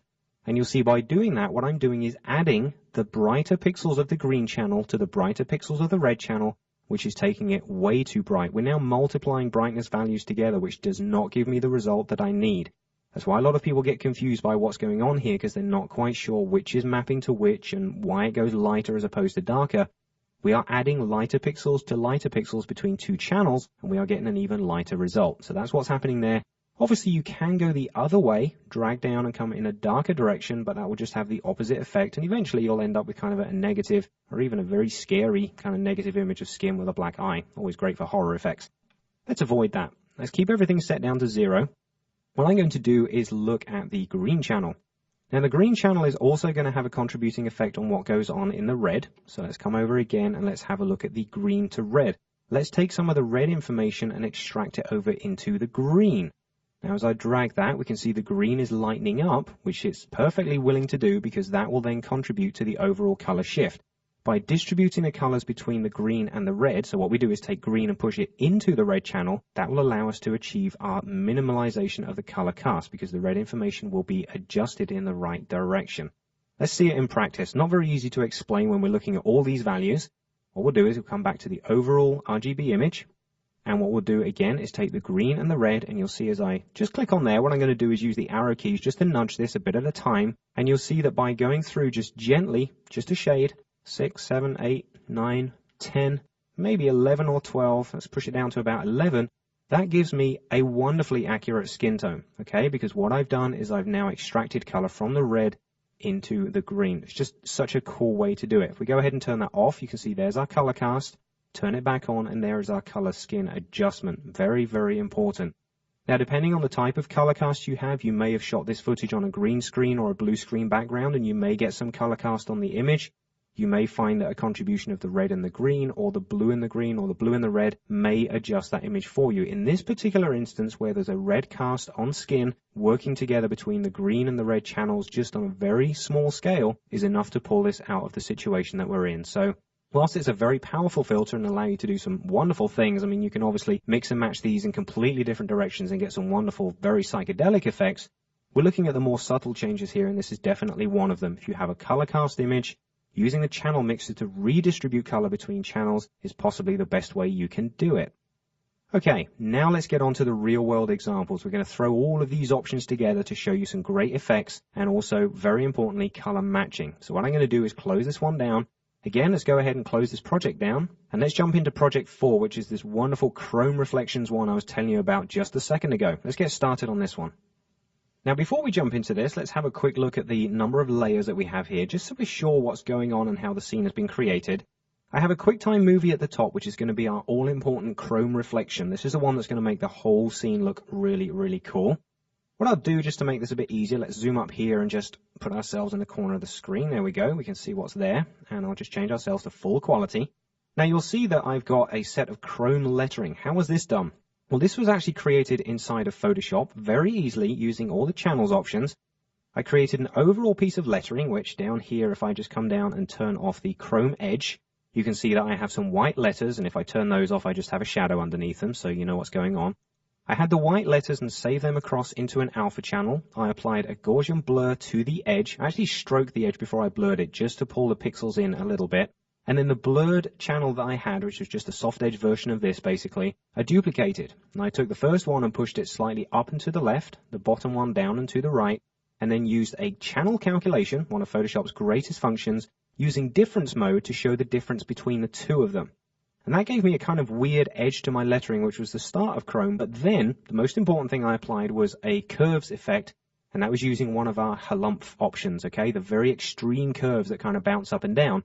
And that is what gives us this chrome edge. Because we had kind of a feathered edge that went from black to white, applying that up and down curve effect kind of bends the distortion of the amount of color that's in there in opposite directions, and you get this wonderful chrome effect. Maybe one day if you see me on a trade show floor, I'll maybe show you how that option was set up inside of Photoshop. But initially we've got this option here inside of After Effects. I now want to go through and add a moving reflection into this. This chrome is all well and good for a printed image, but I want it to be moving, so it looks like maybe this is on the side of a train, or this is inside a scene where there's stuff moving in front of the chrome and it looks very liquid. Well, you're going to love this effect, and this is going to use some of the filters that we've done so far. Just to point it out, let me come down and choose the chrome edge layer and just move that out of the way so you can see it's transparent pixels that just have grayscale levels applied. Not overly important. I could combine that with this background white layer if I wanted to, but I'm going to need that afterwards to mask out the chrome that we're putting in here. That's why I brought these in separately. So that just gives you a description of the file and how it's created. Let's see now what we can do with it. The first thing I'm going to do is turn on the top layer that we have, which is our AB snowflakes, and you recognize this from some of our previous lessons. I'm going to select that as turn on the anti-aliasing here, and then I'll just reduce my preview size so we can see what's going on. Now, this layer is the one that's going to be our reflection. At the moment, obviously, you can see it's not the right size. Well, because it's a reflection, if you want to, you can scale it using standard proportion options by using the Shift key. I'm not concerned about that. I actually like the chrome reflections to be somewhat distorted, so I'm just going to grab the side points and stretch it just so it fills out the overall area here of my text, okay? Now what we need to do is to convert this into the perfect reflection, and then we're going to blend it with what's going on behind, and that will be the real finished touch to this effect. So how do we adjust this to be our chrome reflection initially? Well, obviously it's an amalgamation of effects. Let's start off with our first one. I'm going to highlight this, and the very first thing I need to do is turn it into a grayscale. Now I showed you earlier on our quick and dirty grayscale option is hue saturation. I'm going to use that one because I don't need anything more powerful than that right now. So let's add hue saturation to this layer. Let's keep the effects palette open because we are going to be using it throughout this lesson. And all I'm going to do is come straight here to master saturation and totally desaturate and drain that color out of that layer. You can see now that all we're left with is a simple grayscale. Let's maybe zoom up on this a touch. Okay, now if we just do a preview, you can obviously see that the pixels are still moving, but they're all still grayscale. And the motion here is what's important. That's going to allow us to see this chrome reflection as we go through the effects. Okay, what do we do now? Well, this is where I will use brightness and contrast. I normally try and get my brightness and contrast using levels, but for this instance, again, it's quick and dirty. Brightness and contrast will serve the function perfectly. So my brightness, I'm just going to increase that a touch. I don't want to lose too much of the information in the background, but more importantly, I'm going to increase the contrast, and that will introduce some greater sort of darker levels over here. Let's have a look there. It's kind of dark down the bottom. And obviously these levels are going to shift according to what motion is going on screen at this time. So that's looking pretty good. The next thing I want to do is one of those sort of arbitrary effects that you might want to apply, you might not want to, depending on the effect you're looking for or the type of chrome effect you're looking for. You might want to apply this or not. It's actually going to be a blur. And once again, I'll use the Gaussian blur. Let me double click to apply this. Because we're going to affect this as chrome, it might not be good to see exactly a 100% pixel reproduction of these options inside the background layer. Considering the edge of the chrome underneath is somewhat kind of fuzzy, I'm just going to turn this layer off so we can see that. You can see that the edge isn't particularly detailed, so it doesn't really mean that we have to have 100% detail reflection. So this is why I'm going to apply a blur here, and let's just push that up to, I don't know, 5 or 6. Just takes these edges off. Let's maybe push that up just a shade more. Let's go a bit more crazy. Let's go for about 10.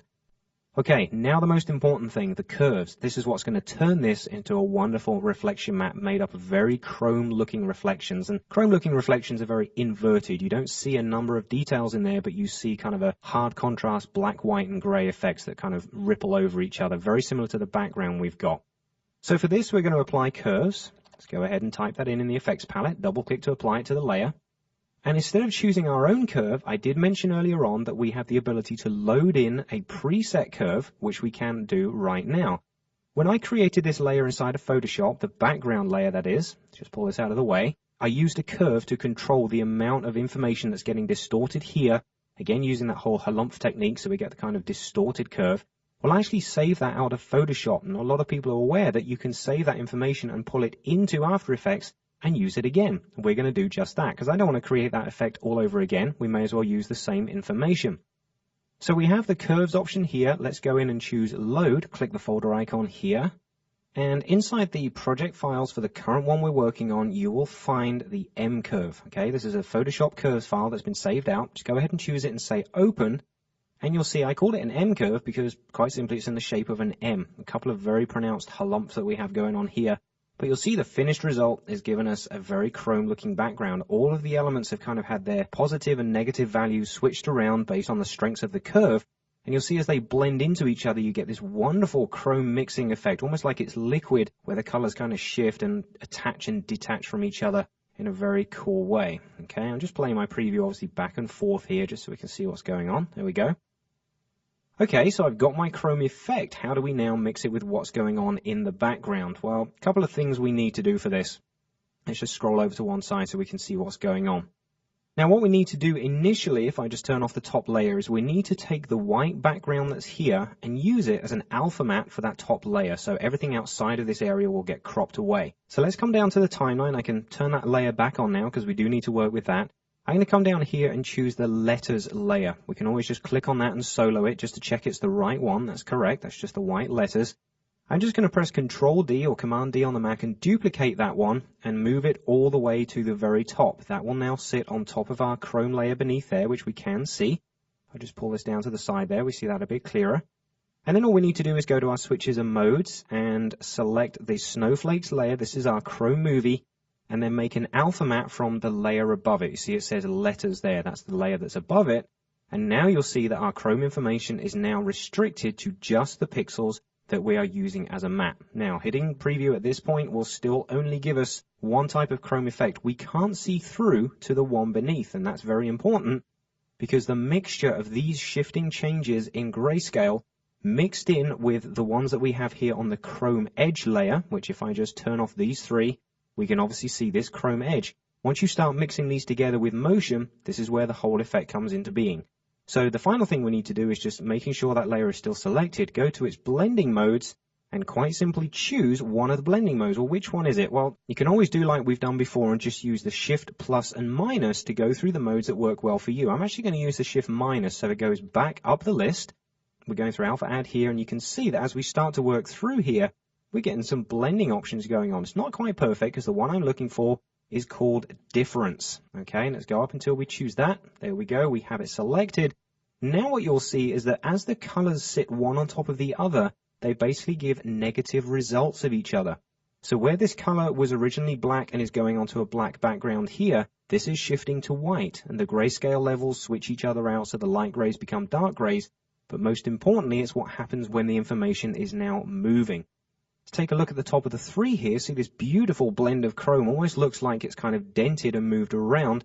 Looks very good and very nice. I'm very happy with that result. But like I said, until you hit preview, you have no idea how good it looks. Look at this. Now that we've got moving footage, you can see that these grayscale levels around the outside of the lettering are also shifting with the colors that move over the top of them. Check this out. This is so nice. Let me just do a couple of seconds here. We'll do a quick preview of that. How nice does that look? We've got beautiful moving chrome backgrounds.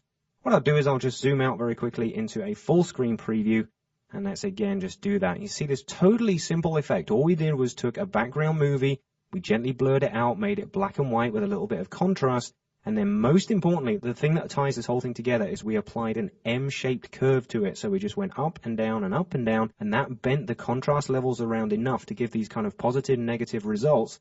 And then applying that with a difference mode to layers behind that already contain grayscale, you end up with this wonderful liquid chrome result. And like I say, this could be the side of a train and we're moving along with the camera tracked onto the logo. And what we're seeing there is the background moving by as we move. Or we're sitting on a street here and that's maybe traffic that's passing in front. The important thing is we did this with a few simple color adjustment filters and achieved the effect. Now there's one more thing you might want to apply to this just to finish off the reality, and that's the color. You notice here that we've got grayscale obviously, but the kind of background metal here is very blue, and it might help if this had a slight shift of blue as well. That's very easy for us to adjust. Let's bring up all our effects here. We've got everything we need. All we need to do is add one more. Now it's not going to be added to this layer. The reason for that is if I change the color of this layer, this is the one that's being used as a reflection, and it's also being combined using difference mode to the one that's beneath it. If we change the color of this one, we're actually going to get some opposite color shift in these edges around here. If we had kind of a blue tint, chances are these edges will start to err towards a red side, purely because of the whole negative form of the layer itself, the layer blending mode that we're using. So instead of applying it to this layer, let's try a different one. I'm going to go ahead and close that down. Let's come down to the timeline and take the top layer, the one that we duplicated, which is the letters. I'm going to duplicate that one on top of itself and turn it back on. Now obviously what that does is it just covers everything up with white pixels. What we're going to do though is come to our switches and turn this into an adjustment layer. So now I'm going to use the exact pixels that take up the size of the lettering, but now any color shifting options that I apply to this layer will filter through to both of the ones underneath it, allowing me to change the overall color shift of all the gray levels in here. Much easier way of doing things. So let's bring up the effects palette for this one. And let's choose the hue saturation filter, quickest way that we know of to apply a color shift to a layer. Now don't forget we're applying this to an adjustment layer, so it will filter through to whatever's going on beneath it. And if I now go to the hue options and drag around, you will notice there's no change in the shift. Well, is that because the layer is grayscale? Well, it's not. It's because we're applying it as an adjustment layer. It hasn't really got any filters to which it can bind to at the moment. So what we're going to do is come down here and activate this wonderfully mystical colorize button, the one we haven't touched on yet. We're going to touch on it in just a while on something completely different, but let's go ahead and turn it on now. Now you can see what happens. It's basically eliminating all of these options up here. You see they've all gone completely gray, which means we can't touch them. But you see here, my bottom bar, which is now my output bar, has gone this consistent pink color, almost sepia tone. And you see that's now reflected in all the layers that we have beneath it. This is now broken down into the bottom half of the palette, which has three very simple options: the hue angle, the saturation, and the lightness, but purely for the one color. Wonderful little tool. What we're going to do is just activate the hue angle here, and just bring ourselves around to where we feel the color matches the background. See, I'm able to shift through the greens, kind of a goldy color. And don't forget it's affecting all the layers beneath it, which is really cool. Now let's go around more to a blue. This is giving us now a real steel looking blue, which is great, but I do want to decrease the saturation. If you want something very powerful, then by all means feel free to leave it like that. But the saturation's a little too much for my liking. I'm going to push that down to around about 10%, maybe just a shade more. Let's go for around 12.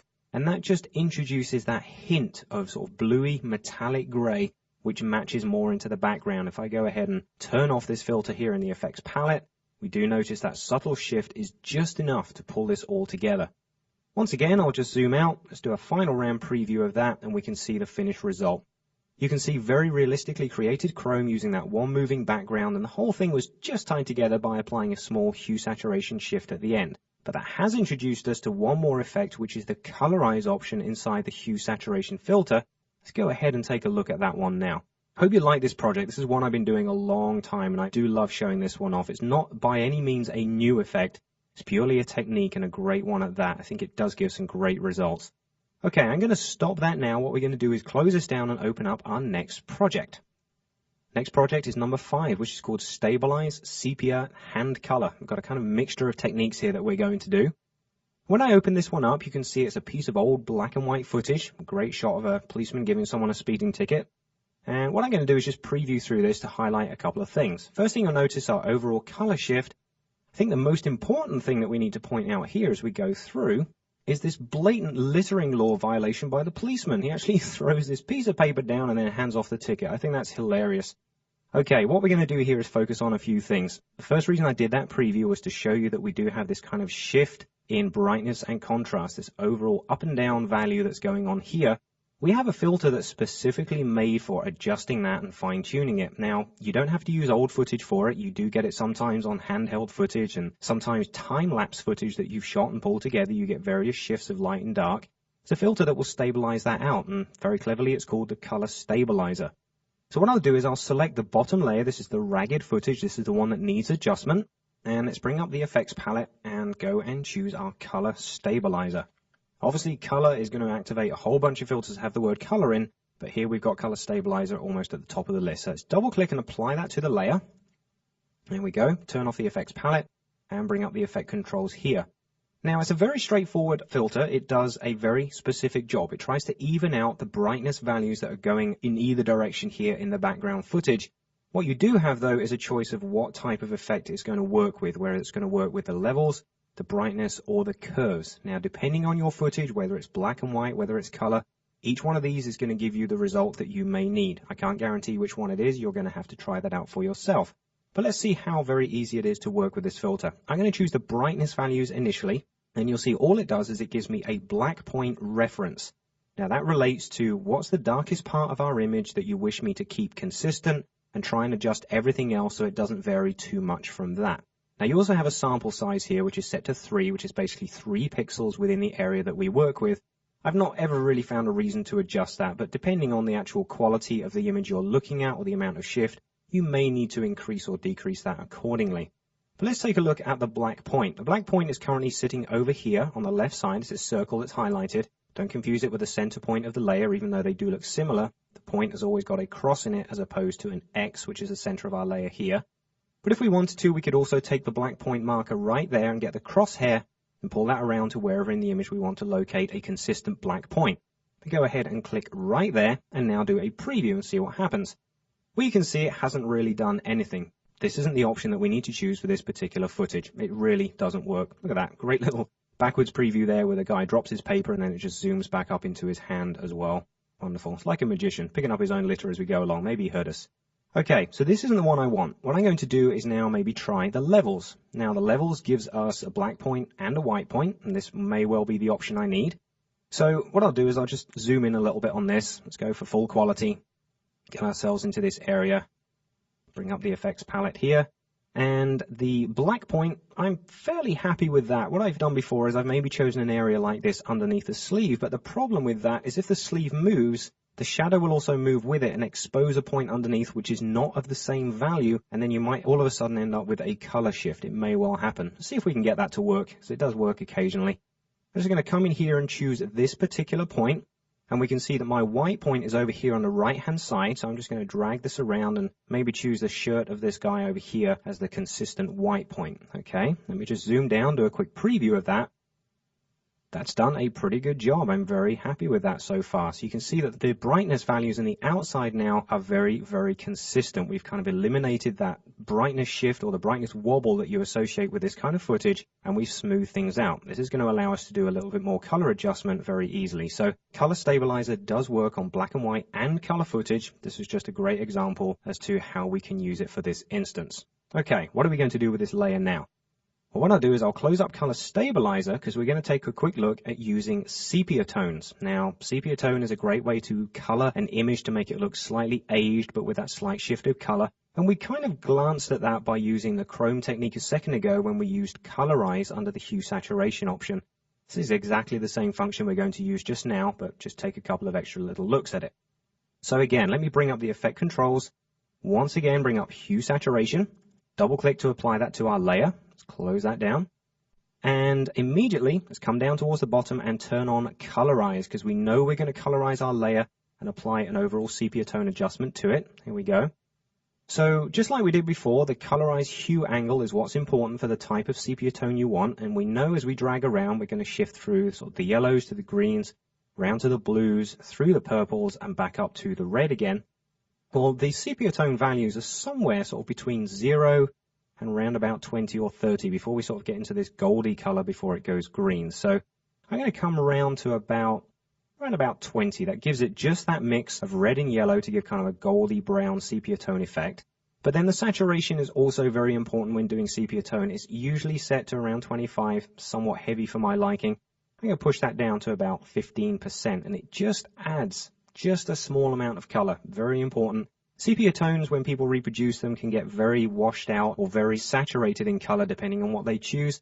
Best thing I like to do is to err on the side of caution and pull that saturation value down, then you don't end up with too much color shift and an effect that looks kind of out of place. You see we've got a really nice result here now, just gentle color shifts using that sepia tone option. But now that we've seen that, how cool would it be if we could maybe use the same effect to change the color of the car? You've seen this before in various films and various series and various photos where certain parts of the image are hand-colored, but the rest of it stays black and white. How would we tackle that? Let's take a quick look at it. What I'm going to do is bring up the effects again, and let's remove the hue saturation from this layer. We're going to keep color stabilization because I want to keep all of that information intact so we don't get that shift or wobble of the brightness values. What we're going to do, though, is apply hue saturation to a different layer. If I come down here to the timeline, you'll see I have a layer called Color Solid, which is currently hidden. If I go ahead and turn that on, you can see that all of a sudden I've got black panels on my car. Well, this is a solid layer, which I'm just going to select. And now you can see I've got masks applied to it. And I've just drawn these with the mask tool, created one for the front, the side, the roof, and these two back sections here where it kind of goes through the screen of the motorcycle. But importantly here, you can just about make it out. Let me just zoom up there. You can see that these are not the same strength as these. These are 100% black. These are kind of tinted out. Why have I done that? And more importantly, how have I done that? Well, let's come down to the timeline, take a quick look. If I select color solid here and just hit the M key to show me all of the masks, we'll see that I have the front, the roof, the side, the back one, and back two, and these are the important ones. Now, all that we see at the moment is the mask shape, so what I'm going to do is just close that up and open it again, and you'll see that on this one, I have a mask opacity of 50%. The reason I've done that is this particular part of the image is going through the motorcycle screen, so naturally if there was any color shift in that area, we wouldn't see it 100% strength because it's kind of being seen through glass. It's going to be slightly washed out. This is one of the reasons why using masks in After Effects is so cool, because we can adjust the opacity of different masks, so any effects that we apply will only apply at a certain percentage. Now, likewise, I've done the same with back two. Let's close that and open that. We can just double check. You see that's down at 50%. So now what we're going to do is use this as an adjustment layer, because we'll do exactly the same thing as we did a second ago, and apply hue saturation to color the image beneath. So let's come across here. Let's turn on adjustment layer. Obviously, all the colors then completely disappear. And then let's bring up the effect controls here, and we're going to apply hue saturation to this layer. Let's just double click and apply that. What I will do also is maybe just hide my edges so I don't see the mask selection. Okay.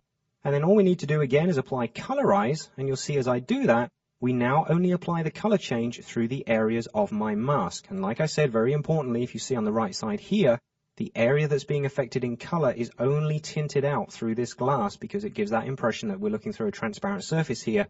Just again adds a slight more reality to the scene, which is very important when doing color correction. So if I just zoom out there, we can now see the whole effect. We've now got a red colored car. It's been masked out around the outside shape here of the police officer and around the motorcycle as well. And if we now go through the hue angle, we can basically set that to be any color that we want to. Just go through. You could even animate these keyframes. So maybe do one of those time-lapse things where you go through the colors of a car, or maybe through ages. And as you go through more recent cars, you can change the colors to be more modern. But you see, just by simply going through the hue cycle there, we can choose any color for the side of this car that we want to. And this is really simple to do. Let me go for more of a greeny blue there. That's quite nice, kind of a turquoise color. And don't forget, more importantly, always look at your saturation value. It's very easy to oversaturate these things and get completely garish results. If that's what you want, this also does a great job for it. But I do recommend trying to keep things toned down a little bit, around about 20% or so. And then you get a good blend between the grayscale values and the new color values that you have applied. So that is a good technique for doing hand coloring. Okay, you could add another solid on top of this, draw a mask that's around the shape of the officer's coat here. Just change the color of that, or maybe apply skin tones into these areas.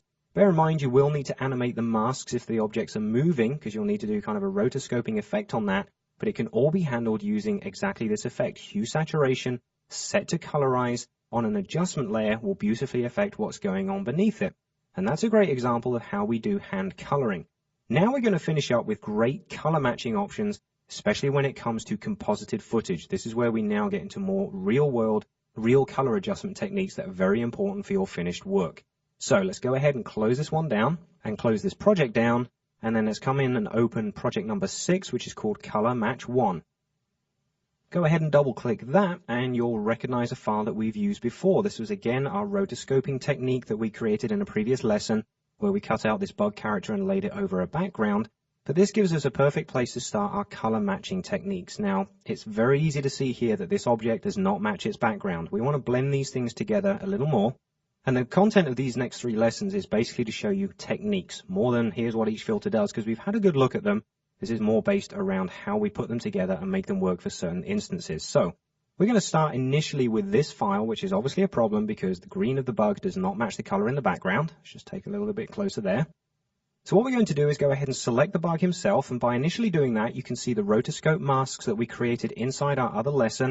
If I drag around through the scene there, we can just check that each of those masks moves in time, which it does, so there's all our rotoscoping. What I'll do is I'll just hide those edges again, just like we did a second ago. Let's bring up our effects, and once again, I'm going to use my firm favorite, hue saturation, and apply it to this layer. There we go. And what we'll do is we'll just apply an overall hue shift. We're not going to do a colorize here because we don't want to affect the whole thing. I do want to keep some of the variations of color that we have going on here. I'm going to drag it around so we get kind of a mixture of green and blue because that's a good match of what's going on in the background. Now, if we go too far down here, it starts to go purpley red, which I do want to avoid. So I'm going to come down and choose somewhere between green and blue. Let's say round about 135 degrees, something like that.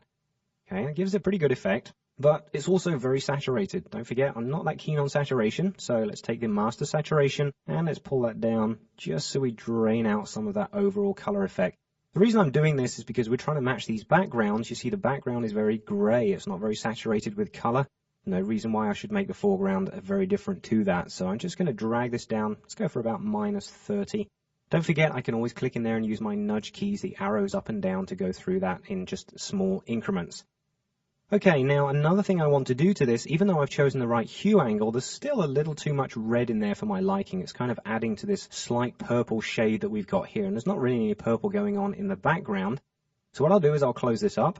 Once again, bring up the effects palette, and this time we'll choose the color balance filter, and that comes up almost as soon as I key in color. Just double click to apply that, close this down. And what I'm going to do is just take the overall mid-tone colors that we have here. So we've got the mid-tone reds, greens, and blues. What I'm concerned about is the main mid-tones of the red, because the highlights I'm not concerned about, the shadow areas, there aren't really any inside this image, so those aren't really a problem. And the background can take care of itself. I'm not applying the filter to that. But the mid-tone areas, most of the color we can see here is contained in the mid-tones. I want to take the red out of that, so I'm just going to sneak those values down. And you'll see as I pull these away, the image starts to turn more towards a green and inevitably more towards blue. Let's go for about -30. Try something like that. You can always go ahead and turn the filter off, turn it back on again, and you do notice just a subtle shift in red values, but it's also a very important shift in red values. We're talking about accurate color matching here to make sure composites match the environment that they're being placed into. If I go ahead and turn that one off, you can see the whole red shift. We've got the stickers in the foreground here and the ground. Turn it back on and they blend with a little bit more blue, and the green is still very present in the character here, but we're getting a good mix of color. So you can see just in a very basic form, using hue saturation and color balance for final tweaking are a very good way to get two layers, in this case a live action and a rendered video background, to match. What I'm going to do now is pull up another lesson that we worked on previously in 3D and show a very interesting way of making sure the colors match. Let's go ahead and close this one down and open up project number 7, aptly called Color Match 2. There we go. Now, you'll probably recognize this again. This is a scene we worked on the other day for our 3D channel information. And what I'm going to do is just do a RAM preview of this. If you haven't gone through this lesson in the 3D set and tried it out, I thoroughly urge you to. It was great fun to work on, and the finished visual effect that we got out of it was just superb to work with. I thoroughly enjoyed this lesson, and like I say, the finished results kind of speak for themselves. This is a fun one. Okay, now what we've got here, if we can see it kind of deconstructed, we have a movie that starts with the object in the background. I'm kind of playing it backwards again here. Starts over here on the left-hand side, okay? Starts to come towards us, gets hit by an explosion partway through, flies through that explosion, and then gets engulfed in flames. Now, one thing I did want to point out, like I say, if you have gone through this lesson, hopefully you will have appreciated how cool this was. Let me just go full quality here. I'm going to approximately 4 seconds and 16 frames across my animation because I just wanted to show you that using the 3D channel information, we got a very true mix of 3D and 2D here. We can see at this particular point in the timeline, if I just back up a frame at a time, we can see the layer here which is containing flame approaching this object, which is still part of the same scene, don't forget. And as it moves towards it in Z space, you can see it cutting through the middle of the layer here. But these parts of the layer that are still faced towards us are not yet affected because it hasn't moved that far down the Z-axis. Doing stuff like this inside of After Effects, a lot of people think it's not possible, but you can see here just how accurately those 3D channel filters worked, purely by recognizing where the flame should be in 3D space and where they then begin to intersect with our 3D element, which is all part of one layer. The background and the ship are all part of the same layer. The flames are just added in, but you get this perfect blending between them. Another thing that points that out pretty well, if I just back up a touch, is when the object comes through the flames, you can see the guns here are actually pointing through further. That's because they're more towards us in the Z-axis, okay? And as it comes forwards, more of the object is revealed. And it's just a really cool lesson. I do like that.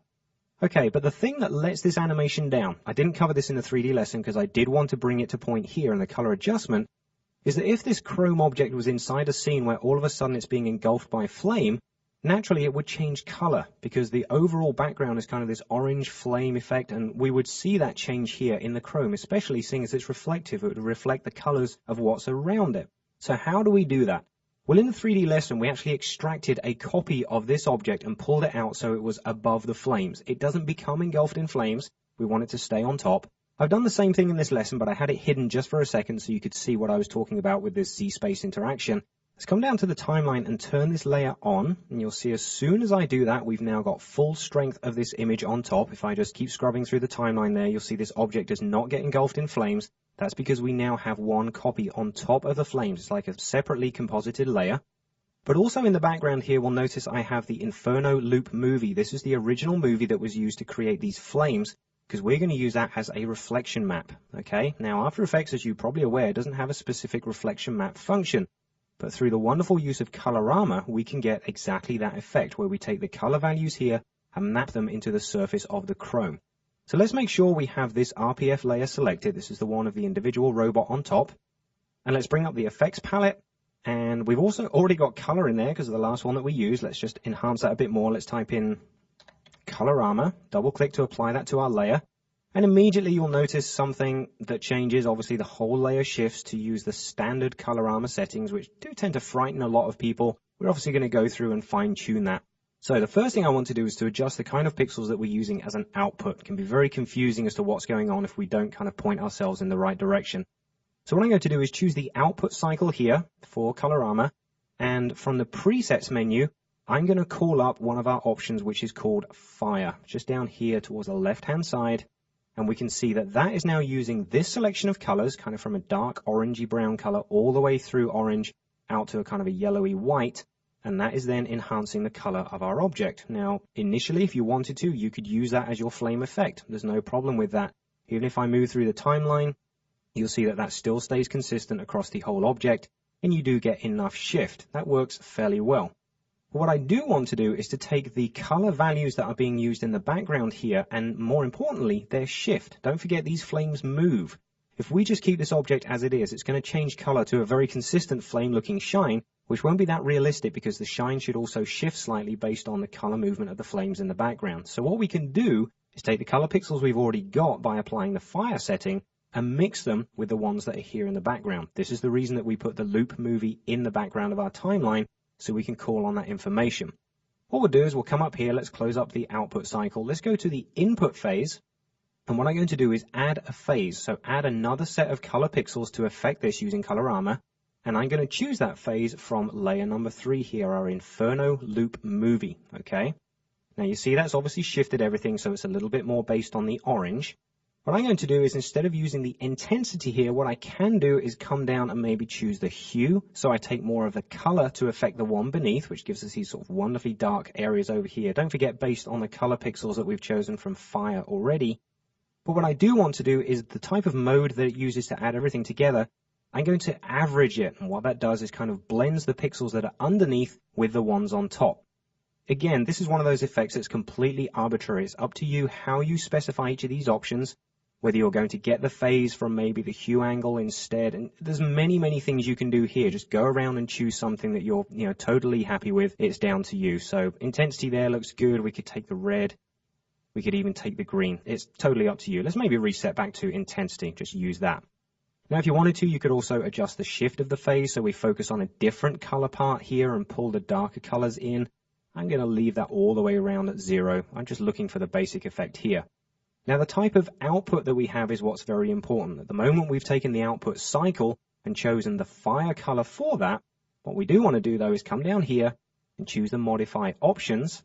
And the first thing I will definitely choose always is say, do not modify the alpha channel. Modifying the alpha channel is going to apply some color changes to the edge of our layer here and slightly interrupt this smooth edge that we had around the outside. So if I turn that off, that does return some of the quality we had around the outside. But more importantly, what I want to do is say, what am I going to modify? Am I modifying every single channel here that I have available, or am I going to choose something more specific? Well, I'm going to choose something more specific. Let's just pull this up here. Let's reduce down the area that we have. And let's go to modify, and what I'm going to do is maybe choose the hue and saturation, okay? I don't necessarily want to affect the lightness or overall saturation. I want to affect hue and saturation, which is obviously color as well as the saturation of color. And you see, just by choosing that, we've got this much nicer blend of the pixels that were underneath. Previously, we had kind of a flame-looking effect, but it didn't look like it mixed with the pixels that were beneath this one. But now we've got the pixels underneath matched with the pixels from the flame layer. So the flame layer is also shifting in color, and therefore so will our reflection. You can see that. There's a very red frame. If I just move down, it goes orange, becomes a little darker. Okay, slightly more orange. We back up there. There's our red shift and gets lighter as we turn around. This is very important. It's going to add to the reality of this scene. A lot of people think that maybe Colorama can't handle this, but you see, as soon as you take the phase of another object and you add that in through the input phase option, you can really start to pull the effects together. Now I'm pretty much set with that. Let's just go ahead and close that down. And the only other thing we need to really look at is when it actually activates itself. Now, if we just scrub back through the timeline here, we can get to the point where the layer first appears. And obviously a frame before that, the object is perfectly chrome. On that next frame, it's completely red. So how do we blend these things together? Well, once again, let's bring up the effects palette. And what I'll do is just close up all of these, save ourselves a bit of space. The option that we're looking for is right down here. It's called Blend with Original. Now, at the moment, it's set to 0. If we crank that all the way up to 100%, obviously, we're going to introduce the original color of the layer. And that's very important. This is going to allow us to now animate that. So making sure you're right at the start of the timeline, which you can see at the moment I am around 4:09. What I'm going to do is just turn on a keyframe right here. And now just choose wherever I want to go through the timeline. Let's maybe choose 10, maybe 20 frames, something like that. I'm just using the shift and the down arrow key to do that. And now let's take the blend and pull it all the way down to 0. What we now have is a smooth fade between those color changes. Let's go and check that out. Let me just back up 10 frames. We've got a slight shift. Another 10 frames is completely nothing. So let's just back up there and just hit the space bar. We can now see as we do our preview, we have this wonderful color shift as the flames engulf us. And now we can guarantee that the color of the chrome object matches the color of the background. And the reason for that is because we've actually used the background to color match it itself. So let's just preview this final section. I'm just going to change my in point there. Let's do a preview of that. And there we go. We can see the shift. Let's just play it backwards. You can see that all important fade that we applied is what's making it work, because as the flames approach us, the color shifts. But very importantly, the color shifts in the right direction. That's because we used an existing layer in the timeline as a reflection map. Colorama did all that for us. So hopefully this has given you a great grounding into all these color tools and the way that you can use them together to ensure that your layers and your composites in all your special effects match up and give you the final finished result.